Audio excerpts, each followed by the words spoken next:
तो आज हम लोग सीखने वाले हैं, ये स्पोकन इंग्लिश का 10वां क्लास है। कौन सा है? 10वां क्लास। आज हम लोग सीखेंगे इम्परेटिव सेंटेंस। कल भी हम लोग क्या सीखे थे? Imperative sentence. तो इम्परेटिव सेंटेंस का कई टाइप होता है। जैसे कि कल हम लोग सीखे थे कि इंग्लिश में कैसे किसी को ऑर्डर दिया जाता है या किसी को कमांड दिया जाता है, यही ना सीखे थे। स्ट्रक्चर भी आप लोगों को बतलाए थे, सेंटेंस भी बनाना कल आप लोगों को सिखाए थे। आज हम लोगों को सीखना है इम्परेटिव सेंटेंस का दूसरा टाइप आता है रिक्वेस्ट। कैसे किसी से अंग्रेजी में रिक्वेस्ट किया जाए। क्या जैसे हम लोग कहते हैं कि प्लीज प्लीज इस काम को मेरे लिए क्या करो, कर दो। कहा जाता है ना कि चाहे प्लीज मेरे लिए ये काम कर दो, और नहीं तो हम लोग बोलते हैं प्लीज एक दिन के लिए अपना फोन हमको दे दो। ऐसा रिक्वेस्ट करते हैं हम लोग। तो किस तरीके से अंग्रेजी में कहीं पे रिक्वेस्ट किया जाएगा आज हम लोग सीखने वाले हैं। जैसे कि यहाँ पे स्ट्रक्चर हम दिए हैं इंग्लिश में कैसे रिक्वेस्ट किया जाता है। सबसे पहले लिखा जाता है या बोला जाता है क्या चीज? प्लीज। उसके बाद से वर्ब का फर्स्ट फॉर्म, जैसे गो जाने के लिए गो, क्या दौड़ने के लिए रन, ऐसे ही सोचने के लिए थिंक। तो प्लीज के बाद डायरेक्ट क्या लगेगा? वर्ब का पहला फॉर्म।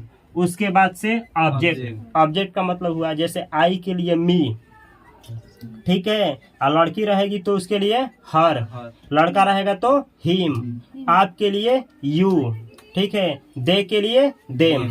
तो ऑब्जेक्ट समझ में नहीं आ रहा है तो कोई बात नहीं, जब इम्परेटिव सेंटेंस आप लोगों को खत्म करेंगे तो एक क्लास ऑब्जेक्ट के लिए बनाएंगे कि कैसे ऑब्जेक्ट का कौन कौन ऑब्जेक्ट होता है और उसका क्या क्या रूप होता है और कैसे उसका सेंटेंस में यूज किया जाता है। ठीक है, ऑब्जेक्ट समझ में आ गया। उसके बाद से OW लिखे हैं, इसका मतलब होता है अदर वर्ड्स। अदर वर्ड्स का मतलब हुआ जो भी सेंटेंस में बाकी सब बच गया, प्लीज को छोड़ करके और वर्ब के पहले फॉर्म को छोड़ करके और ऑब्जेक्ट को छोड़ करके सेंटेंस में जो भी रहेगा उसको क्या करना है? लास्ट में लिखना है। ये कब लिखा जाएगा? जब रहेगा सेंटेंस किससे शुरू करेंगे? प्लीज से। क्या या इस स्ट्रक्चर पे ना बना करके इंग्लिश ऐसे बनाएंगे, प्लीज के जगह पे क्या लगाएंगे? काइंडली। और वर्ब का पहला फॉर्म यहाँ भी रहेगा, ऑब्जेक्ट का ऑब्जेक्ट रहेगा और अदर वर्ड्स का अदर वर्ड्स रहेगा। तो एक इस दोनों में अंतर क्या है ये समझिए लो।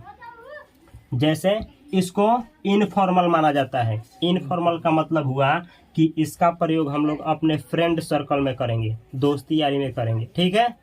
और इसको फॉर्मल माना जाता है। फॉर्मल का मतलब होता है किसी मीटिंग में है आप, क्या चाहे मीटिंग में हो गए, चाहे किसी बिजनेस में है, चाहे किसी बॉस से बात करना है, चाहे अपने मेंटोर से बात करना है, तो ऐसे जगह पे किसका यूज करेंगे? काइंडली का। समझ आ गया? जहाँ पे आप जानते हैं, जिनके संगत में आप रहते हैं, वहाँ पे प्लीज का इस्तेमाल होगा, और जिनको आप नहीं जानते हैं वहाँ पे बोलना है तो काइंडली का प्रयोग होगा। इसको फॉर्मल माना जाता है। फॉर्मल जैसे आप कहीं पे पत्र लिख रहे हैं, लेटर लिख रहे हैं किसी ऑफिस के लिए या किसी अधिकारी के लिए, और उसमें आपको कृपया का इंग्लिश लिखना है तो आप प्लीज नहीं, आप काइंडली का यूज करेंगे। समझ में आया है? तो आज रिक्वेस्ट का मतलब क्या होता है? विनती, निवेदन, प्रार्थना। यानी कैसे विनती, कैसे निवेदन, कैसे प्रार्थना किया जाता है, वो सारे सेंटेंस इन्हीं दोनों स्ट्रक्चर पे बनेंगे। समझ में आया है? ये है दूसरा स्ट्रक्चर।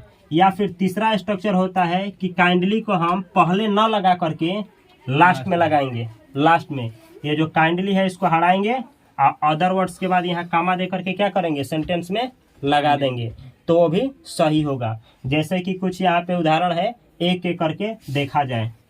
पहला उदाहरण है कृपया मेरी मदद करें। जैसे इंग्लिश में कहना हो कि कृपया मेरी मदद करें, तो कैसे बोला जाएगा? Please help me. क्या बोला जाएगा? Please help me. प्लीज का मतलब होता है कृपया। अच्छा, हिंदी में हम लोग निवेदन कैसे करते हैं? निवेदन चाहे विनती चाहे प्रार्थना, कृपया से ही ना, कृपया यह काम कर दो, कृपया वहां जाओ, कृपया से ही सेंटेंस शुरू होता है। तो जब भी सेंटेंस कृपया से शुरू हो तो ऐसे बनाएंगे, कृपया मेरी मदद करें, प्लीज हेल्प मी। या फिर इसी सेंटेंस को ऐसे बना सकते हैं, काइंडली हेल्प मी। या फिर सेम सेंटेंस को ऐसे बनाएंगे, हेल्प मी, तब कामा दे करके काइंडली। पढ़ा ऐसे जाएगा, प्लीज हेल्प मी या काइंडली हेल्प मी या हेल्प मी काइंडली। समझ में आया है कैसे बोलना है? एक बार बोल रहे हैं, कहाँ पे पॉज ले रहे हैं ये देखना है। प्लीज हेल्प मी, या काइंडली हेल्प मी, या हेल्प मी काइंडली। समझ में आया है? तो ये तीनों सेंटेंस का हिंदी क्या होगा? कृपया मेरी मदद करें, तीनों का। अच्छा, जहाँ आपका फ्रेंड सर्कल है तो वहां पे आप किस सेंटेंस का इस्तेमाल करेंगे? प्लीज वाले का, प्लीज वाले का, ठीक है।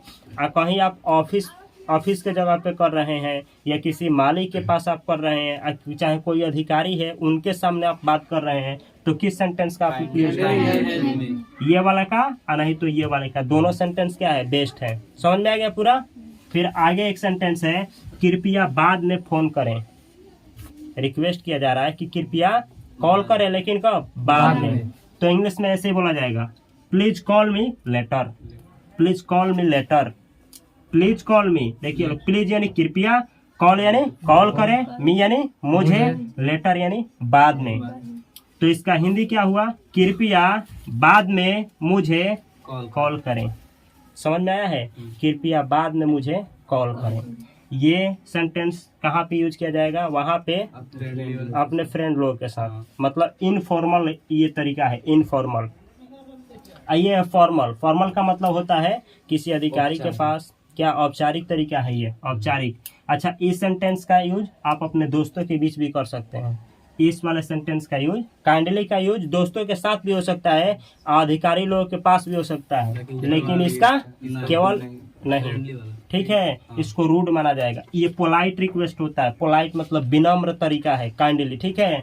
इससे थोड़ा ये रूड माना जाता है। समझ आ गया?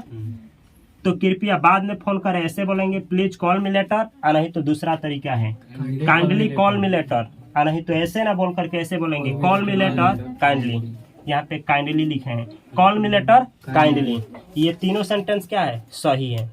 ये तीनों का हिंदी सेम होगा, कृपया बाद में फोन करें। अगला सेंटेंस है, कृपया मुझे यह समझाएं। जैसे कोई चीज हम लोग को समझ में नहीं आता है तो हम लोग रिक्वेस्ट करते हैं हिंदी में कि यह मुझको क्या किया जाए? समझाया जाए। तो जब कहना हो कृपया मुझे यह समझाएं, तो इंग्लिश में ऐसे बोला जाएगा, please explain this to me, please explain this to me. Please यानी कृपया, एक्सप्लेन मतलब बढ़िया से समझाए, तोड़ मरोड़ करके समझाए, दिस मतलब यह, टू मी यानी मुझको। तो इसका हिंदी हुआ, कृपया यह मुझको समझाएं, कृपया यह मुझको समझाएं। या फिर इसी सेंटेंस को आप लोग ऐसे बोल सकते हैं, kindly explain this to me, या फिर आप बोल सकते हैं explain this to me kindly, kindly explain this to me, या explain this to me kindly. समझ में आया है? इस तीनों सेंटेंस का हिंदी क्या हुआ? कृपया मुझे यह समझाएं। Kindly explain this to me का भी मतलब वही हुआ, और explain this to me kindly का मतलब भी सेम वही हुआ। तो इसमें कोई डाउट है आप लोगों को? नहीं है ना? तो आगे बढ़ा जाए। यहाँ पे कुछ हिंदी में सेंटेंस लिखे हैं और एक एक करके उसको इंग्लिश में ट्रांसलेट किया जाएगा। तो पहले आप लोग बतलाएंगे, लो बनेगा तो हम वही सेंटेंस लिखेंगे, गलत होगा तो हम सही सेंटेंस लिखेंगे, ठीक है। कृपया मुझे 1 मिनट दें, बोलिए लो क्या होगा? तो यहाँ पे हम लिख रहे हैं, प्लीज का इस्तेमाल हम कर रहे हैं, ठीक है। प्लीज 1 मिनट नहीं, गलत हो रहा है। प्लीज के बाद से क्या लगाना है? वर्ब का पहला रूप। तो देना, देना, दे का मतलब देना से है, तो देना का इंग्लिश होता है गिव। तो प्लीज गिव, यहाँ क्या लिखेंगे? गिव। Please give. उसके बाद क्या मांगा गया है? 1 मिनट। तो 1 मिनट का लिखा जाएगा 1 मिनट, और नहीं तो ऐसे लिखा जाता है अ मिनट। 1 मिनट को अ मिनट भी लिखा जाता है। एक के लिए आप 1 का इस्तेमाल करिए, और नहीं तो आर्टिकल में ए लगा दीजिए, सही है। तो इंग्लिश क्या हुआ? Please give me a minute, कृपया मुझे क्या करें? 1 मिनट दें। अच्छा, यही अगर अपने से कोई बड़ा आदमी हो क्या, तो वहाँ पे हम इस सेंटेंस को इस्तेमाल नहीं करेंगे। फॉर्मल तरीका से बोलना हो तो क्या इसके जगह पे बोलेंगे? काइंडली। क्या बोलेंगे? Kindly give. अच्छा, मिनट, मुझे का इंग्लिश हम छोड़े हैं, ठीक है। कहाँ पे मी का, ये मुझे का अंग्रेजी कहाँ पे रहेगा? इसके पहले कि इसके बाद? गिव के बाद। इसके बाद, हाँ, यहाँ पे होगा मी। और उसके बाद रहेगा प्लीज गिव मी, प्लीज मतलब कृपया, गिव मतलब दे, मी यानी मुझे, यानी एक, मिनट मतलब मिनट। तो इसका हिंदी हुआ कृपया मुझे 1 मिनट दें, कृपया मुझे 1 मिनट दें। अब ये सेंटेंस सही है। आप प्लीज के जगह पे काइंडली का भी इस्तेमाल कर सकते हैं, दोनों सेंटेंस क्या है, सही है। इसको बताइए लो क्या होगा, कृपया इस फॉर्म को भरें, इस फॉर्म का अंग्रेजी होगा दिस फॉर्म। इसका इस्तेमाल बोलिए लोग, कृपया के लिए हम कौन सा वर्ड लगाएं, प्लीज की काइंडली, काइंडली से बनाएंगे तो ऐसे बनेगा काइंडली, क्या होगा काइंडली। उसके बाद से भरना, भरना, भरना का अंग्रेजी क्या होता है पता नहीं है तो फिल आउट, फिल आउट, ये फ्रेजल वर्ब है फिल आउट। फिल आउट का मतलब होता है कोई फॉर्म भरना, कोई खाली जगह है, जैसे कोचिंग का फॉर्म भरना, स्कूल का फॉर्म भरना, जो भी फॉर्म हो किसी भी तरीके का, बैंक का फॉर्म हो गया तो फिल आउट करना होता है, ठीक है। काइंडली फिल आउट मतलब कृपया भरें इस फॉर्म को, इस फॉर्म के लिए दिस और फॉर्म के लिए फॉर्म, तो ऐसे बोला जाएगा kindly fill out this form. Kindly मतलब कृपया, फिल आउट मतलब भरे, दिस फॉर्म मतलब इस फॉर्म को। तो इंग्लिश क्या हुआ, कृपया इस फॉर्म को भरें। समझ में आया है। आप यहाँ पे प्लीज का भी इस्तेमाल कर सकते हैं, लेकिन ऑफिशियल के लिए आप कोई डॉक्यूमेंट फुलफिल कर रहे हैं तो काइंडली का इस्तेमाल करना उचित है। समझ में आया पूरा ना। आगे हम लिखे हैं कृपया समय पर आए, कृपया समय पर आए, तो कृपया का लिखेंगे प्लीज, क्या जैसे आप लोगों से ही हमको बोलना हो कि आप लोग समय पर आए तो क्या बोलेंगे प्लीज। कम का मतलब होता है आना, कम ऑन टाइम। ये सेंटेंस आप लोग पिक्चर में सुने होंगे लोग, बोला जाता है प्लीज कम ऑन टाइम, मतलब समय पर आया करो, समय पर आओ, रिक्वेस्ट किया जा रहा है। समझ में आया है। प्लीज मतलब कृपया, कम मतलब आओ, ऑन टाइम यानी समय पर। अच्छा, यहाँ पे कुछ हम समझाना चाहेंगे, देखना है। एक होता है इन टाइम, इसको समझना है अभी। एक होता है ऑन टाइम, इन दोनों में अंतर होता है। इन टाइम हम बोले प्लीज कमा, हम ऐसे बोले प्लीज कम इन टाइम, इसका मतलब हुआ कि आपको समय से अंदर ही आ जाना है। जैसे हम बोले हैं कि 3 बज करके, अब बोले 2 बज करके 30 मिनट पे आप लोगों को आना है, तो 2 बज करके 30 मिनट से आप इधर ही आ जाइए। 28 मिनट पे, 29 मिनट पे, 27 मिनट पे आप आते हैं तो हम क्या बोलेंगे, please come in time. In time आप राइट आ रहे हैं 2:30 बजे, 2 बज करके राइट 30 मिनट पे, तो बोलेंगे please come on time. On time का मतलब एग्जैक्ट टाइम पे, इन टाइम का मतलब थोड़ा इधर ही। समझ में आया है पूरा। तो ऑन टाइम इन टाइम में अंतर है। अब आगे सीखा जाए। आगे हम लिखे हैं कृपया धीरे से बोलें, रिक्वेस्ट किया जाता है ना, कोई जोर जोर से बोलता है तो रिक्वेस्ट किया जाता है कृपया धीरे से बोलो, नहीं तो कोई क्या करेगा, सुन लेगा। कृपया धीरे से बोलें, तो कैसे इंग्लिश में बोला जाएगा, प्लीज